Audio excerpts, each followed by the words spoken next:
I've just finished watching a wild dystopian action sci-fi made from the 80s, which honestly makes Mad Max look like a walk in the park. Honestly, mate, you would not last a second in a dystopian future, right? And don't even bother denying it, okay? Where are you going, all right? Where am I going? I'm telling you right now, I'm going to a boat. I'm going to B&Q first, right? Pick up some tools, weapons. Then I'm going to Aldi, clean out anything there, and then I'm finding myself a boat, all right? Anyone's boat, I'll take it. Yeah? Where are you going? You're gonna go to the Toys R Us and finally build the Death Star. Yeah, that makes sense. Why not? Oh, hello there. Woo! It's your boy, Ray Fandango here.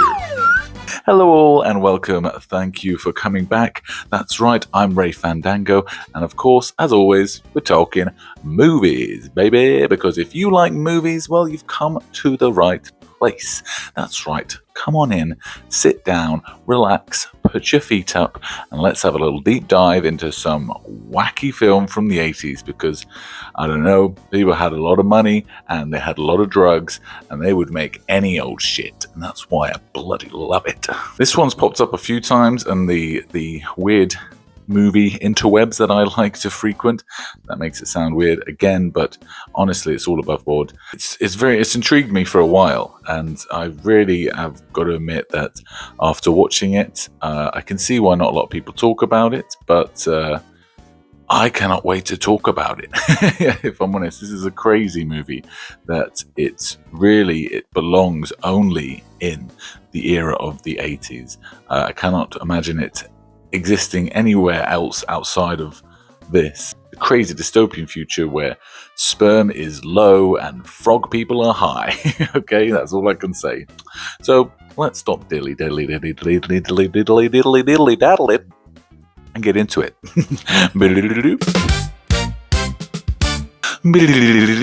Okay, so this one, of course, is going to be Hell Comes to Frogtown. That's right, the 1988 sci-fi action film starring Roddy Piper, who stars in They Live, John Carpenter's They Live, is also an old Canadian wrestler, but I personally know him as the Maniac from It's Always Sunny. There's also Sandal Bergman, who I know of, I've seen her in a few things, but the main thing that she's been in is Conan the Barbarian and Red Sonja.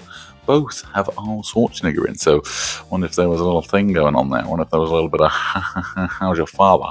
I don't know what's wrong with my face. The premise is a future where there's obviously been a nuclear war and it's dystopian, so think Mad Max, and this guy's essentially Mad Max, but he has got really potent sperm, and that's something that they really treasure. So he has been sent out by the government, which is mainly run by women, I believe, to go and collect these other women who are very fertile from the Greenies, aka these frog people who live in Frogtown, and they're essentially mutated humanoid frogs. Meanwhile, every woman is trying to sort of sleep with him, and he's trying not to get his penis blown off. I'll get to that part. Got a 55% tomato meter and a 46% popcorn meter.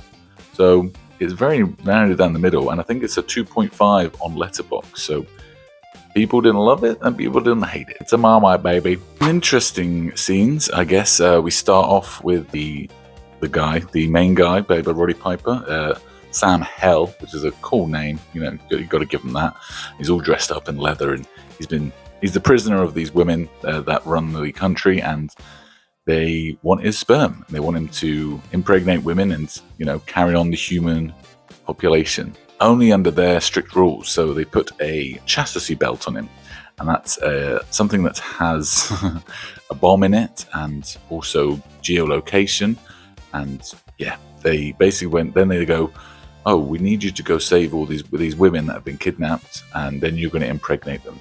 I mean, I don't understand why they've sent him, because surely if he's got the precious cargo, then maybe he shouldn't be going in, but hey, we wouldn't have a film otherwise, would we?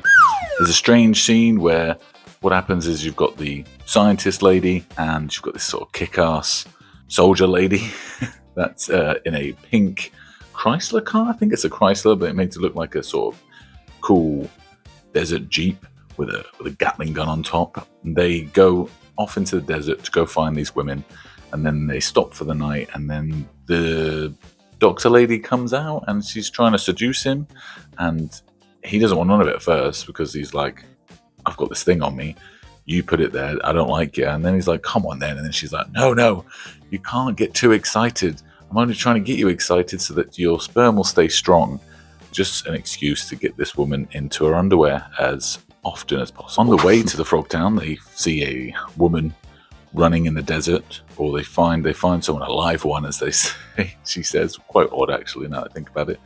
And they hunt her down and they tie her up, and then the doctor is like, well, it's better impregnate her. He's like, what do you mean? How am I meant to do that? And she sort of drugs her, and then he sleeps with her, I think, and then she wakes up, and she was mute before, right? But apparently a bit of drugs and a bit of sex, and then she's like, yes, you need to go over there and go to the left, and boom, and just told her the whole story, and then she's perfectly fine, normal woman. Then like, go on, get out of here, you. Get back to the human population so that this guy can come and shag you later. Very odd there, but you can clearly tell, I mean, throughout this whole thing, it's definitely written, directed, and for men. Of the 80s era, especially. When the first time we see Frogtown, he goes into this sort of dusty, industrial type, kind of warehouse type, factory type scenario, and there's a bar there, and there's like a scantily clad woman, but she's actually a frog woman. It's interesting, you know. Then we meet a sort of few of the other frog characters, and one of them is it's called Bull, I believe, and he's got an eye patch, and he's a mean guy, but he's so over the top and eccentric. He'll just say lines like that all the time. I actually liked him better than I did Roddy Piper. So the frog people sort of capture Sam Hell, and then they've also captured the doctor lady, and Sam Hell's getting like almost tortured, like it's about to get his thing like cut off, you know what I mean, and you know, gutted and everything like that. And then she's laid in bed, being surrounded by the women they're trying to save, doing some sort of weird dance and having fabric sort of rubbed all over her for, I mean, good 5 minutes. It felt like way too long. I think she's enjoying it. I think she's getting excited by it.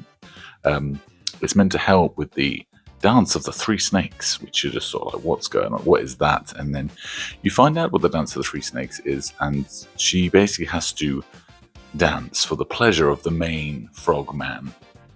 I don't know what his name is, Tony, I think, something like that. I think it's Toady, but it could be Tony. Maybe Tony Toady.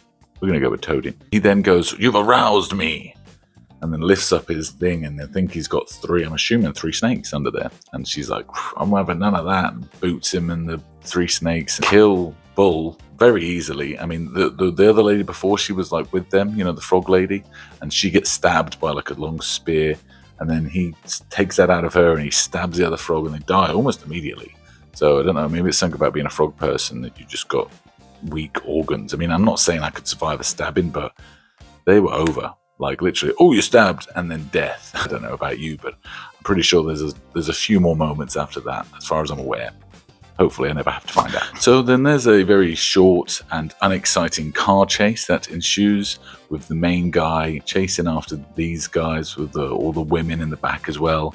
And then they sort of stumble upon another human who has got a bazooka, and he seems to hate the fact that the world is now run by women. There's too many women. He's going to blow them all up. And then, of course, Sam Hell, being cool as fuck, pulls out a sword and then throws that sword like a full-on katana at this man and goes straight on through him. Yes, it's cool. Is it unrealistic? Yes, I guess so. But then it's a movie about frog people from the future. So yeah, we're meant to, you know, suspend disbelief. I don't know. I thought that was pretty cool though. All sort of accumulates in a fight on top of this mountain where you've got the main guy and Sam Hell sort of duking it out, a few punches here and then, eventually just chucks him off the mountain, which was a bit anticlimactic, if I'm honest. I thought there might be something cooler, but you know, they've probably blown a lot of the budget on the practical effects of the frogs, which wasn't too bad. It really wasn't. They made them look quite slimy, and you know, their eyelids were quite realistic, and they tried to cover up most of them, I think, with like bandanas and stuff. But the main people, that like, they are full-on frog people. Could have had something getting sliced, I think, with the old katana. maybe a head being cut off. I don't know. It was a wild ride. It really was. It just felt like someone watched Mad Max, like a teenager watched Mad Max, and he just thought, you know what? I actually think this needs more frog people and less clothes on women, because that's all it seemed to be about. Like, so imagine if it was Mad Max, but he's got such potent sperm that all these women just want to have sex with him, and then like at the end he's just got to go and shag all these women. Oh God, darn it, I guess I have to. The dialogue was just, it was so corny. It really was. I mean, I don't know if they were trying to do that to sort of take the piss out of how corny things were, or the reason we think that dialogue is corny is because of films like this. It's really bad writing, if I'm honest, but I think it's more you're strapped in for the ride than expecting to hear Shakespeare. And there we have it, folks. That's another one down. Another one bites the dust. Have you watched Hell Comes to Frogtown? Have you watched the sequel, Return to Frogtown? Because I can't believe they managed to get a sequel out of it, but my God, I'll be watching that. Don't you worry about it. Tell me, did you think it was too many naked women? Did you think there should have been more naked women? Did you think that Roddy Piper is not a very likable main character? Let me know. Please tell me. Comment, like, share, do all that jazz. Otherwise, I'll make you do the Dance of the Three Snakes. And as always, I would like to let you into a little bit of Ray Fandango's Food for Thought.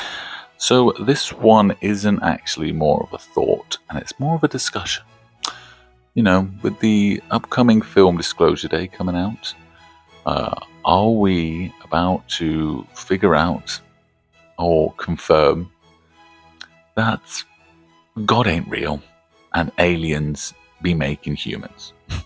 Who knows? I mean, it makes a lot more sense, I think, to me than the Bible and God. The Bible was sort of written many, many years ago by men, either to control people or to answer questions that they couldn't answer scientifically.